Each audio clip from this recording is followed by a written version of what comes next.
I smoothed my dress for the 100th time, scrutinizing my reflection in the full-length mirror.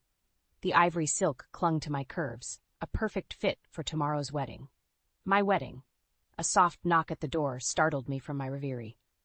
"Come in," I called, expecting my maid of honor with a last-minute checklist. The door creaked open, and my heart sank. It wasn't best friend, but my younger half-sister, Lydia. Her eyes were red-rimmed, her normally perfect makeup smudged. "Grace," she said, her voice barely above a whisper, "we need to talk." I steeled myself, plastering on a smile. "Lydia, what a surprise. I thought you weren't coming until tomorrow." She stepped into the room, wringing her hands. "I couldn't wait. There's something you need to know." A chill ran down my spine. "What is it?" Lydia took a deep breath. "It's about Trevor." My fiancé's name on her lips sent warning bells ringing in my head. "What about Trevor?" "We've been seeing each other," she said, her eyes fixed on the floor. "For over a year now." The room spun. I gripped the edge of my vanity to steady myself. "You're lying," I spat. "This is my wedding we're talking about." Lydia's head snapped up, her eyes flashing. "I wish I was lying, Grace, but it's true. Ask him yourself." I fumbled for my phone, my fingers shaking as I dialed Trevor's number. He answered on the second ring. "Hey, beautiful. Getting cold feet?" His voice was light, teasing. "Trevor," I said, my voice tight. "Is it true? Have you been seeing Lydia?" The silence on the other end of the line was deafening. When he finally spoke, his words were careful, measured. "Grace, I can explain. It's not what you think." I ended the call, my vision blurring with unshed tears. Lydia stood there watching me, her expression a mix of guilt and something else. "Triumph?" "Why?" I choked out. "Why would you do this to me?" Lydia's face crumpled. "I'm sorry, Grace. I never meant for it to happen. It just did." I laughed bitterly. "Things don't just happen, Lydia. You made a choice. Both of you did." She reached out to touch my arm, but I jerked away. "Don't," I warned. "Don't you dare try to comfort me." A knock at the door interrupted us. My mother's voice drifted through the wood. "Grace? Lydia? Is everything all right in there?" I wiped my eyes hastily, clearing my throat. "Everything's fine, Mom. We'll be out in a minute." Lydia's eyes widened. "You're not going to tell her?" I fixed her with a steely gaze. "Oh, I'm going to tell her. I'm going to tell everyone, but first I need to deal with Trevor." I strode to the door, yanking it open. My mother stood there, concern etched on her face. "Grace, what's wrong?" I brushed past her, my mind set on one goal. "The wedding's off," I said, my voice eerily calm. "I need to see Trevor." As I marched down the hallway, I heard Lydia's frantic whispers to our mother, followed by a gasp of shock. But I didn't look back. My world was crumbling around me, but I'd be damned if I'd let them see me fall apart. I burst into Trevor's study without knocking. He looked up from his desk, surprise quickly replaced by guilt on his handsome face. "Grace," he started, rising to his feet. "Let me explain." I held up a hand, silencing him. "Save it, Trevor. I don't want to hear your excuses." He moved around the desk, reaching for me. "It was just a fling, Grace. It doesn't mean anything." I stepped back, my anger rising. "A fling? With my sister? For over a year?" I shook my head in disbelief.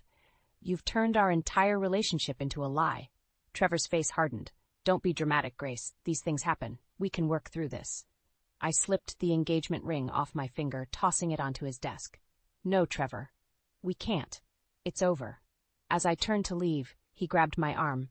"Think about what you're doing, Grace. Think about the scandal, the gossip. Is that what you want?" I wrenched my arm free, fixing him with a glare that could freeze hell itself. "What I want," I said slowly, "is for you to go to hell." With that, I walked out, slamming the door behind me. In the hallway, I leaned against the wall, my legs suddenly weak. The weight of what had just happened crashed over me like a tidal wave. My wedding was off. My fiancé had betrayed me. My sister had betrayed me. And tomorrow I'd have to face a house full of guests, all expecting a joyous celebration. I straightened up, squaring my shoulders.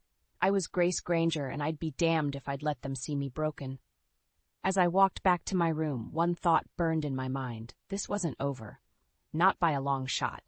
I spent the night pacing my room, my mind a whirlwind of anger and betrayal. As dawn broke, I knew I couldn't face the arriving guests or deal with canceling the wedding alone. I needed backup. With trembling hands, I dialed Peter's number. My old colleague and friend answered on the third ring, his voice groggy with sleep. "Grace, what's wrong?" "Peter, I need your help." The wedding's off. Trevor's been cheating on me with Lydia. There was a sharp intake of breath on the other end. I'll be there in 20 minutes. True to his word, Peter arrived just as I finished throwing some clothes into a suitcase. His familiar face, etched with concern, was a welcome sight. "What do you need me to do?" he asked, no preamble necessary. "Help me face the music," I said, squaring my shoulders. "We need to tell the guests and cancel everything." As we descended the stairs, my mother's shrill voice echoed from the living room. "Grace Elizabeth Granger! You get down here this instant!" I exchanged a glance with Peter before stepping into the lion's den. Mom stood in the center of the room, her face a mask of fury. Trevor lounged on the sofa, looking more annoyed than remorseful. Lydia huddled in a corner, eyes red and puffy. "What is the meaning of this?" Mom demanded. "Trevor tells me you're calling off the wedding. Have you lost your mind?" I felt Peter's steadying presence behind me as I faced my mother. "No, Mom. I've finally come to my senses. The wedding's off because Trevor's been cheating on me with Lydia for over a year." Mom's face paled, her gaze darting between Trevor and Lydia. "Is this true?" Trevor stood, straightening his jacket. "Now, Beverly, let's not blow this out of proportion. It was just a little indiscretion, hardly worth canceling a wedding over." I couldn't believe my ears. "A little indiscretion? You've been sleeping with my sister." "Half-sister," Lydia mumbled, earning glares from everyone in the room. Mom turned on Lydia, her voice ice-cold. "You? How could you do this to your sister?" "Oh, spare me the righteous indignation, Mom," I snapped. "You're more worried about the scandal than my feelings." "That's not true," Mom protested, but her eyes betrayed her. Trevor stepped towards me, his charm cranked up to 11. "Grace, darling, let's talk about this rationally. Think about all we've invested in this wedding and our future. We can work through this." I felt my resolve wavering for a moment, years of conditioning kicking in. Then I felt Peter's hand on my shoulder, grounding me. "No, Trevor," I said firmly. "We can't. It's over." Trevor's face darkened. "You're making a big mistake, Grace. Think about your career, your reputation. Do you really want to be known as the jilted bride?" "Better that than the fool who married a cheater," I retorted. Lydia suddenly sprang to life, rushing towards me. "Grace, please, I'm so sorry. I never meant for this to happen. You have to believe me." I stepped back, bumping into Peter. "Don't touch me, Lydia.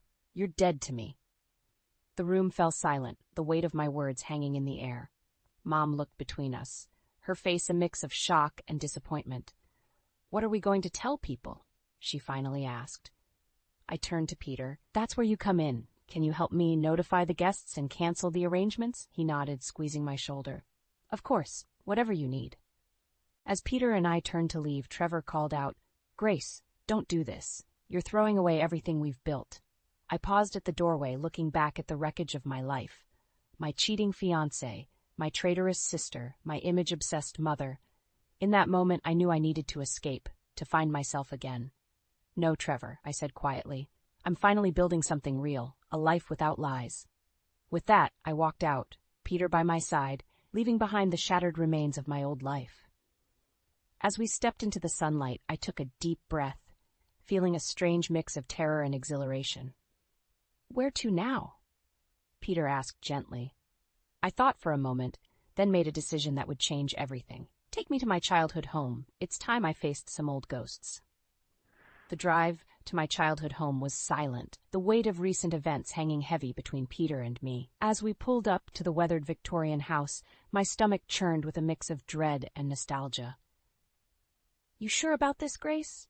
Peter asked, concern etching his features. I nodded, steeling myself. "I need to face this head-on." The front door creaked open before we reached it, revealing my mother, Beverly Quinn, looking as formidable as ever in her tailored suit. "Well, well," she drawled, eyeing us critically. "The prodigal daughter returns." I bit back a retort, reminding myself why I was here. "Hello, Mom. Can we talk?" She stepped aside, gesturing us in with a wave of her perfectly manicured hand.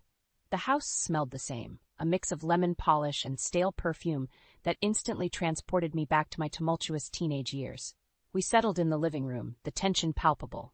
Peter excused himself to make coffee, leaving me alone with my mother. "So," Beverly began, her voice dripping with sarcasm, "I hear congratulations are in order. You've managed to spectacularly implode your wedding and your relationship in one fell swoop." I clenched my fists, fighting to keep my voice steady. I didn't come here for your judgment, Mom. I came because I need. What? She pressed, leaning forward. What could you possibly need from me after all these years? The words stuck in my throat, but I forced them out. Advice. How did you do it? How did you move on after Dad's betrayal? Beverly's eyes widened, genuine surprise replacing her usual mask of disdain. For a moment, I saw a flicker of the woman she used to be, before bitterness and resentment had taken hold. Oh, Grace, she sighed, her shoulders sagging. I didn't. I never moved on. I let it consume me, define me, and look where that got us. Her unexpected honesty caught me off guard. But you seemed so strong, so unaffected. She laughed, a harsh, brittle sound. That was the greatest lie of all. I was broken, and instead of putting myself back together, I let the broken pieces cut everyone around me, especially you and Lydia. As if summoned by her name, the front door burst open, and Lydia stormed in, her face a storm of emotions. How dare you run away like that? She shouted, ignoring our mother completely. We weren't finished talking. I stood, anger flaring anew. There's nothing left to say, Lydia. You made your choice. Girls, please, Beverly interjected, but we both ignored her. Lydia advanced, her voice rising. You always do this. Run away when things get tough. You ran from Dad, you ran from Mom, and now you're running from me and Trevor? I'm not running, I shot back. I'm finally standing my ground. Enough! Beverly's voice cracked like a whip, silencing us both. It looks like history is repeating itself, dear. The same old patterns, the same old pain. I turned to her, fury building. I'm nothing like you, Mom. I won't let this define me. Beverly's eyes softened, surprising me again. Good. That's exactly what I hoped you'd say. Lydia scoffed, drawing our attention back to her. Oh, please. You're more like her than you know, Grace. Always playing the victim. Always thinking you're better than everyone else. That's rich coming from you, I spat. You've spent your entire life trying to tear me down out of jealousy. Jealousy? Lydia laughed bitterly. You have no idea what I've been through, what I've had to do to survive in this family. Then enlighten me, I challenged, stepping closer. What could possibly justify betraying your own sister? Lydia's face contorted, a mix of pain and rage. You want the truth? Fine. I slept with Trevor because I wanted to hurt you. I wanted you to feel just a fraction of the pain I've felt living in your shadow all these years. Her words hit me like a physical blow, leaving me breathless. In that moment, I saw the depth of her resentment, the years of pent-up anger and hurt. Beverly stood, moving between us. It looks like we all have some hard truths to face. The question is, are we brave enough to do it? As I looked from my mother to my sister, I realized this was just the beginning. The real battle was yet to come, and it would either tear us apart forever or forge a new, stronger bond. I'm ready, I said, my voice steady. Let's lay it all out on the table. No more lies, no more secrets. Lydia's eyes narrowed, a challenge in her gaze. Be careful what you wish for, sister dear. You might not like what you hear. The tension in the room was suffocating as Lydia, Mom, and I faced each other, years of unspoken resentment hanging between us. Peter had wisely retreated to the kitchen, leaving us to our family drama. You want the truth? Lydia spat, her eyes blazing. Fine. I'm here because I need money. The inheritance Dad left me is gone, and I'm drowning in debt. I felt a surge of bitter satisfaction. So sleeping with Trevor wasn't just about hurting me. You were after his money, too. Lydia's face flushed with anger. Don't you dare judge me. You have no idea what it's like to struggle while watching your perfect sister sail through life. Girls, please, Mom interjected, but we ignored her. Struggle? I laughed incredulously. You've had every advantage, Lydia. What could you possibly be struggling with? Lydia's eyes darted to Mom, then back to me. You really want to know? I've been paying for Mom's medical treatments for the past year. Treatments she's been hiding from you. The world seemed to tilt on its axis. I turned to Mom, searching her face for confirmation. What treatments? What is she talking about? Mom sank into her chair, suddenly looking every bit her 60 years. I didn't want to worry you, Grace. You were so busy with your career and the wedding. I'm your daughter, I cried, feeling the sting of betrayal anew. How could you keep this from me? Because she knew you'd try to fix everything like always, Lydia sneered. Saint Grace to the rescue. I whirled on her. And you? You've been paying for her treatments? With what money? Lydia's defiant expression crumbled. I may have borrowed against the house. Dad's house. The implications hit me like a freight train. Our childhood home, the only tangible connection we had left to our father, was at risk because of Lydia's actions. You what? I breathed, struggling to process this new betrayal. I had no choice, Lydia shouted, tears streaming down her face. Mom needed the treatments, and you were too caught up in your perfect life to notice anything was wrong. I felt like I was drowning, overwhelmed by the cascade of revelations. Why didn't either of you come to me? I could have helped. Because we didn't want to be another burden on your shoulders, Mom said softly. You've always carried so much, Grace. We thought we could handle this on our own. The irony of their misguided attempt to protect me wasn't lost on me. All these years, I'd been maintaining a facade of perfection, thinking it would somehow shield my family from pain. Instead, it had driven us further apart. So what now? I asked, my voice barely above a whisper. The treatments, the house, what are we going to do? Lydia laughed bitterly. That's why I came clean about Trevor. I thought if I ruined your wedding, you'd be so angry you'd pay me off to leave you alone. I could use that money to save the house. The calculated cruelty of her plan stunned me into silence. This was my sister, my flesh and blood, admitting she'd deliberately set out to destroy my happiness for financial gain. Oh, Lydia, Mom sighed, shaking her head. What have we become? I stood up abruptly, needing space to think. I need some air. As I headed for the door, Lydia called out, her voice tinged with desperation. Grace, wait! I'm sorry. I know it was wrong, but I didn't know what else to do. Please, help us. I paused, my hand on the doorknob. The weight of their expectations, their needs pressed down on me. Part of me wanted to run, to leave this mess behind and start fresh somewhere new. But another part, the part that had always felt responsible for holding this family together, wouldn't let me walk away. I turned back, meeting their anxious gazes. I'll help, I said slowly, but on my terms. No more lies, no more secrets. We deal with this together, as a family, or not at all. The relief on their faces was palpable, but I felt no satisfaction.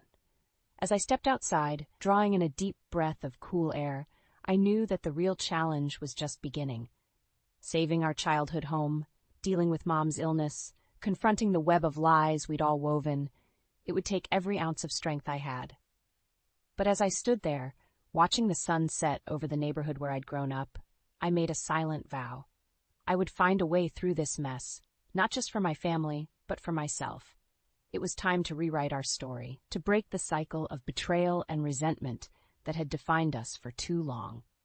With renewed determination, I turned back to the house, ready to face whatever came next. The storm was far from over, but for the first time in years, I felt a glimmer of hope that we might weather it together. The next morning, I woke with a sense of purpose. I'd promised to help my family, but I needed answers first. While Mom and Lydia slept, I slipped into Dad's old study, a room that had remained largely untouched since his death. The musty smell of old books and leather enveloped me as I entered. I ran my fingers along the spines of his law books, remembering how I'd once dreamed of following in his footsteps. Now, I was here to uncover the truth he'd left behind. I started rifling through his desk drawers, searching for any clue that might shed light on our family's tangled history. In the bottom drawer, beneath a stack of old files, I found a small, ornate box. My heart raced as I lifted the lid. Inside was a letter, yellowed with age, addressed to me in Dad's familiar handwriting. With trembling hands, I unfolded it and began to read. My dearest Grace, if you're reading this, it means I'm gone, and you've finally started asking the right questions. I've carried the weight of our family's secrets for too long, and it's time you knew the truth. Lydia has always struggled with feeling second best. I fear her resentment will one day pull you and her apart, but the roots of her anger go deeper than you know. The truth is, Lydia isn't your half-sister. She's your full sister, born from an affair your mother had early in our marriage. I chose to raise her as my own, but the strain of this secret tore our family apart. Your mother's guilt, my resentment, and Lydia's constant feeling of not belonging, it all stems from this. I've tried to compensate by favoring you, Grace, but I see now that I've only made things worse. I'm sorry for the burden this knowledge will place on you, but you've always been the strong one, the peacemaker. I hope that with this truth, You can find a way to heal our family's wounds. Forgive us, Grace, and help Lydia find her place in this world. With all my love, Dad. I sat back, stunned. The letter slipped from my fingers, floating to the floor like a fallen leaf. Everything I thought I knew about my family, about myself, had just been turned upside down. Suddenly, Lydia's lifelong resentment made sense. Her desperate attempts to win Mom's approval, her jealousy of my relationship with Dad, it all clicked into place. Grace? Lydia's voice startled me. She stood in the doorway, her eyes widening as she took in the scene. What are you doing in here? I couldn't speak. I simply handed her the letter, watching as the color drained from her face as she read. Is this true? She whispered, looking up at me with tears in her eyes. I nodded, my own vision blurring. It explains so much, doesn't it? Lydia sank to the floor, the letter clutched to her chest. All these years, I thought I was the outsider, the unwanted one, but I was just lost.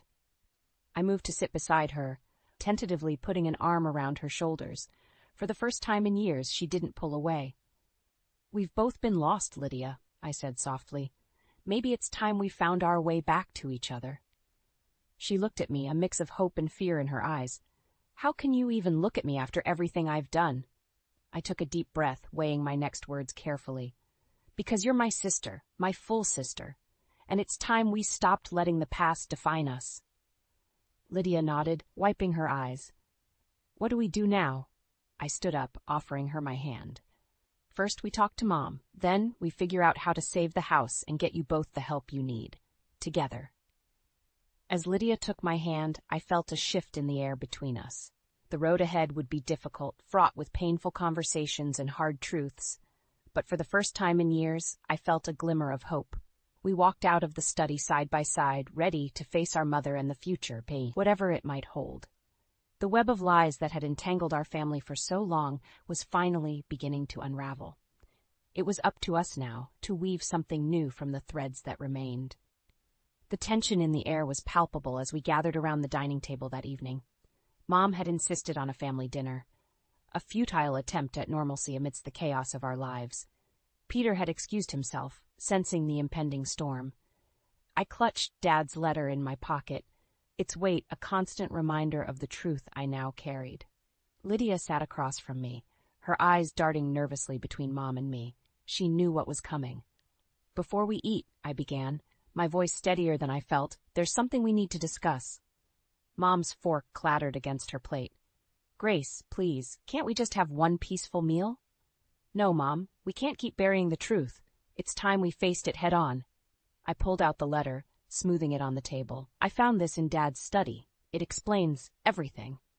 As I read the letter aloud, the color drained from Mom's face. Lydia's hands trembled, her knuckles white as she gripped the edge of the table. When I finished, the silence was deafening. Then Mom broke down, years of guilt pouring out in heaving sobs. I'm so sorry, she wept. I never meant for any of this to happen. I thought I was protecting you both. Lydia stood abruptly, her chair scraping against the floor. Protecting us? You've been lying to us our entire lives. I reached out to her, but she recoiled. Lydia, please, we can work through this together. Her laugh was bitter, tinged with hysteria. Together? All these years, and you still couldn't be happy for me. You had everything, Dad's love, Mom's attention, success in your career. What did I have? Scraps. That's not true, I protested, but the words felt hollow even to me. Isn't it? Lydia's eyes blazed with a mixture of pain and fury. You were always the golden child, Grace. Perfect grades, perfect job, perfect fiancé. And what was I? The family disappointment. Mom tried to interject, but Lydia silenced her with a glare.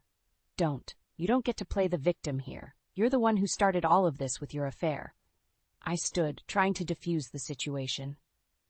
Lydia, I know you're hurt, but... Hurt? She scoffed. I'm way past hurt, Grace. I'm done. Done with this family. Done with your condescension. Done with living in your shadow. She stormed towards the door, but I couldn't let her leave like this. I grabbed her arm, and suddenly, years of pent-up rage exploded. Lydia whirled around, her hand connecting with my cheek in a resounding slap. The shock of it sent me stumbling backward. Mom screamed, rushing to my side, but I barely heard her.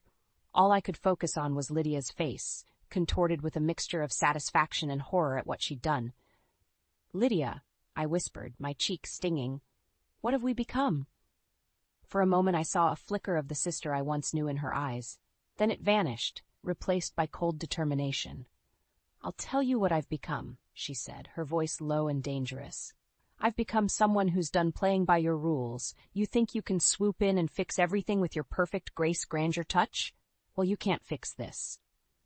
She reached into her purse, pulling out a stack of papers. "You see these?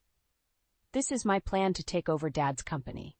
The company you never cared about, but that I've been working my ass off in for years. And now, it's going to be mine." I stared at her, stunned. "What are you talking about?" Lydia's smile was cruel. "Oh, sister dear, did you really think I was just sitting around feeling sorry for myself all these years? I've been planning, waiting for the right moment. And now, thanks to your little revelation, I have everything I need to discredit you and take what's rightfully mine." Mom gasped. "Lydia, you can't be serious." "Watch me," Lydia snarled, heading for the door. "It's time I made my own light instead of living in Grace's shadow." As the door slammed behind her, I sank to my knees, the weight of everything crashing down on me. I had thought the truth would heal us, but instead, it had torn us apart in ways I never imagined possible. Mom's hand on my shoulder felt like a lead weight. "Grace, what are we going to do?" I looked up at her, feeling more lost than I ever had in my life. "I don't know, Mom. I really don't know." The morning after Lydia's explosive revelation, I woke to a flurry of missed calls and urgent messages. My head pounded as I scrolled through them, each one more alarming than the last. Lydia had wasted no time in setting her plan in motion. I rushed to the family company's headquarters, my stomach churning with dread. As I stepped into the lobby, all eyes turned to me. Whispers followed in my wake, and I caught snippets of conversation that made my blood run cold. "Did you hear? Grace Granger's been embezzling." I always knew there was something off about her. I pushed past them, heading straight for the boardroom. As I burst through the doors, I found Lydia holding court, surrounded by the board members. Her eyes gleamed with triumph as she saw me. "Ah, Grace, how kind of you to join us," she purred, her voice dripping with false sweetness. "We were just discussing your creative accounting practices." I felt the blood drain from my face. "What are you talking about?" Lydia smiled, sliding a stack of documents across the table. "These financial records show some very interesting transfers from the company accounts to your personal ones. Care to explain?" I leafed through the papers, my hands shaking. The numbers were all wrong, doctored to make it look like I'd been siphoning funds for years. "This is impossible. I've never—" "Oh, come now, Grace," Lydia interrupted. "We all know how hard you've worked. Is it so surprising that you'd want to ensure your own financial security?" The board members murmured among themselves, their faces a mix of disappointment and anger. I looked to Mr. Jameson, Dad's old friend and my longtime mentor on the board. His eyes were filled with sadness as he shook his head. "Grace, I'm sorry, but given the evidence, we have no choice but to suspend you pending a full investigation." The room spun around me. This couldn't be happening. "You can't seriously believe this. Lydia, tell them the truth." Lydia's face hardened. "I am telling the truth, Grace. For once in your life, you're not going to be able to talk your way out of this." As security escorted me from the building, I saw Mom waiting in the parking lot, her face etched with worry. "Grace, what's happening?" "Lydia called, said something about you being in trouble." I couldn't bring myself to explain. Instead, I collapsed into her arms, sobbing like I hadn't since I was a child. Mom held me tight, stroking my hair. "Oh, my sweet girl," she whispered. "What have we done to each other?" Back at home, I paced the living room, my mind racing. Peter arrived, his face grim as I filled him in on Lydia's machinations. "We need to fight this, Grace," he insisted. "There must be a way to prove your innocence." I shook my head, feeling defeated. "How? Lydia's had years to plan this. She knows all our weaknesses, all our secrets. She's always been in my shadow, and now she's found a way to make her own light, by extinguishing mine." Mom, who had been silent until now, suddenly spoke up. "No, Grace, you can't give up. You're stronger than this, stronger than Lydia, stronger than me. You've always been the one to hold this family together." Her words sparked something in me, a flicker of the fire I'd thought Lydia had extinguished. I stood straighter, my resolve hardening. "You're right, Mom. I've spent my whole life trying to be perfect, to make everyone happy. But now? Now it's time to fight fire with fire. I turned to Peter, a plan forming in my mind. I need your help. We're going to dig into every corner of this company, every decision Lydia's made. If she wants to play dirty, she's about to learn that two can play at that game. As I spoke, I felt a shift within me. The old Grace, the peacemaker, the perfect daughter, was gone. In her place stood someone new, someone forged in the crucible of betrayal and deceit. Lydia thought she'd won, that she'd finally stepped out of my shadow. But she was about to learn a harsh truth. Sometimes it's the shadows you need to fear the most. I picked up my phone, my fingers flying over the keys as I started to put my plan into action. Lydia, you've chosen darkness over and over again. Now it's time you learned what real darkness looks like. As I hit send on the message, I felt a chill run down my spine. There was no going back now. The final showdown was about to begin, and only one of us would emerge victorious. The boardroom fell silent as I strode in, my heels echoing on the polished floor. Lydia's smug smile faltered as she saw the determination in my eyes. I'd spent the last week gathering evidence, calling in favors, and preparing for this moment. Ladies and gentlemen of the board, I began, my voice steady. I'm here to set the record straight. I laid out the truth, piece by damning piece. The doctored financial records Lydia had presented, I'd traced them back to her own computer. The supposed embezzlement, a clever manipulation of numbers that, when unraveled, revealed Lydia's own misappropriation of funds. As I spoke, I watched the color drain from Lydia's face. The board members leaned in, their expressions shifting from skepticism to shock. But why? Mr. Jameson asked, his voice heavy with disappointment. Lydia, why would you do this? Lydia's composure cracked.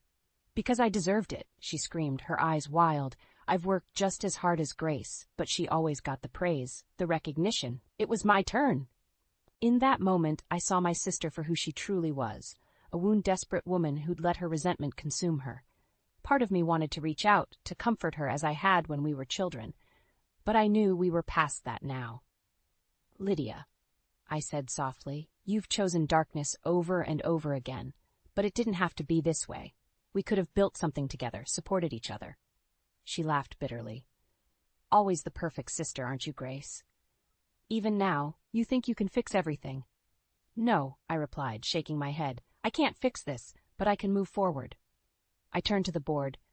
I'm stepping down from my position in the company. It's time for me to start a new chapter. Gasps filled the room. Mr. Jameson stood, protesting. Grace, you can't leave. The company needs you. I smiled, feeling a weight lift from my shoulders. The company will be fine. It's time I wrote my own story. As I walked out of the boardroom, leaving behind the shocked faces and Lydia's defeated form, I felt a sense of liberation I hadn't experienced in years. Mom was waiting for me in the lobby, her eyes questioning. It's done, I told her. I've cleared my name, but I'm leaving the company. She nodded, understanding in her eyes. Where will you go? I took a deep breath, realizing I hadn't thought that far ahead. I don't know yet. But for the first time in my life, that uncertainty doesn't terrify me. Mom squeezed my hand. Maybe this time you'll write your own story without the weight of our family's expectations. As we stepped out into the sunlight, I saw Peter waiting by his car. He'd been my rock through this ordeal, and I felt a flutter in my chest as our eyes met. Ready for a new adventure? He asked, a smile playing on his lips. I laughed, feeling lighter than I had in years. More than ready. As we drove away from the building that had been the center of my world for so long, I reflected on the journey that had brought me here. The betrayals, the lies, the pain, they had all shaped me, but they didn't define me. I thought of Lydia, hoping that one day she might find peace. I thought of Trevor, grateful that his betrayal had freed me from a life that wasn't truly mine. And I thought of Dad, wishing he could see the strength I'd found in myself. The road ahead was uncertain, but for the first time I was excited about the possibilities. I'd spent so long trying to be the perfect daughter, sister, and fiancé that I'd lost sight of who I really was. Now, as the city faded in the rearview mirror, I felt like I was finally coming home to myself. The web of lies that had entangled my family for so long was broken, and in its place I was weaving a new tapestry, one of honesty, self-discovery, and hope.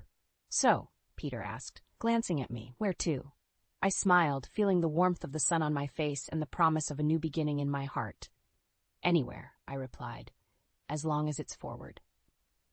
As we drove into the unknown, I realized that sometimes the greatest act of love is letting go of expectations, of resentments, of the past itself. And in that letting go, we find the strength to begin again. The road stretched out before us, full of possibilities. And for the first time in my life, I was ready to embrace them all.